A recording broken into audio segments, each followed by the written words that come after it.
วิธีการเปลี่ยนเงินกีบเงินบาทเงินดอลลาร์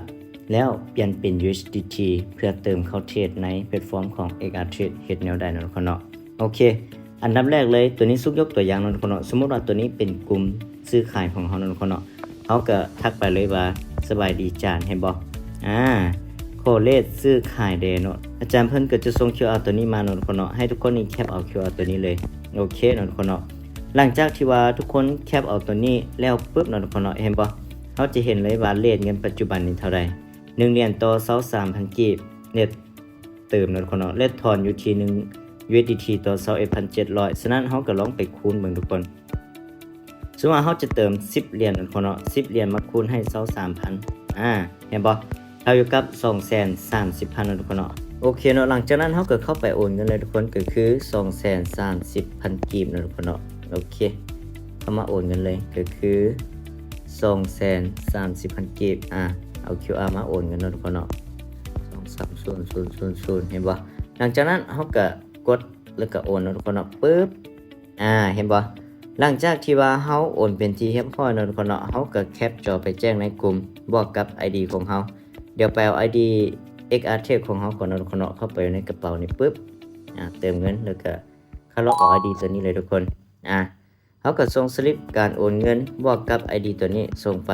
แจ้งในกลุ่มเลยนะทุกคนเนาะหลังจากที่ว่าเฮาแจ้งบิลแล้วก็พร้อม ID ของเฮาไปนะทุกคนเนาะท่าเบอร์1นะทุกคนเนาะ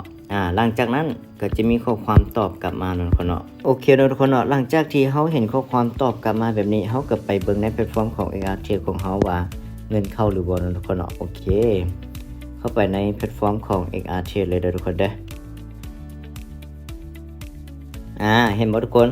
เข้ามาใน XR Trade ปุ๊บเห็นบ่เฮาจะเห็นเงินเข้าก็คือ10เหรียญนี่เนาะทุกคนเนาะเห็นบ่โอนมาจาก Leader สู่ก็ถือว่าการโอนเงินหรือว่าการเติมเหรียญเข้าไปเทรดในแพลตฟอร์มของ XR Trade ก็ถือว่าสำเร็จเสร็จสิ้นเนาะทุกคนเนาะฉะนั้นสำหรับตัวนี้จะเป็นวิธีการเปลี่ยนเงินกีบเป็น USDT เข้าไปเทรดในแพลตฟอร์มของ XR Trade เนาะทุกคนเนาะถ้าหากว่าทุกคนมีสกุลเงินบาทใน BCL1 หรือว่าผู้ใดที่มีสกุลดอลลาร์อยู่ใน BCL1 ก็สามารถโอนสกุลนั้นได้เนาะถ้าว่าผู้รับเติมเขาเจ้ามีก็คือกันในทุกคนเพียงแต่ว่าเรทของมันเนาะทุกคนเนาะก็คือสมมุติว่ามีทุกคนจะซื้อเป็นเงินบาทสินะสมมุติว่า1 USDT เนาะเท่ากับ35 บาททุกคนสมมุติว่าทุกคนจะเติม100 บาทแบบนี้ทุกคนก็มาหารให้35 บาทปึ๊บทุกคนจะได้อยู่ 2.85 เหรียญเนาะทุกคนเนาะสมมุติว่าทุกคนจะเติมเงิน USD เป็น USDT คือกันนะทุกคนเนาะสมมุติว่าเงิน USDT นี่มันจะแพงกว่าUSD น้อยหนึ่งสมมุติว่า1ดอลลาร์เท่ากับ 1.05 USDT สินะเห็นบ่ทุกคนก็เอา1ดอลลาร์เนาะมาหารให้ 1.05 USDT ปึ๊บเห็นบ่ทุกคนจะได้แต่ 0.95 USDT ฉะนั้นสมมุติว่าทุกคนจะเติม10ดอลลาร์สินะมาหารให้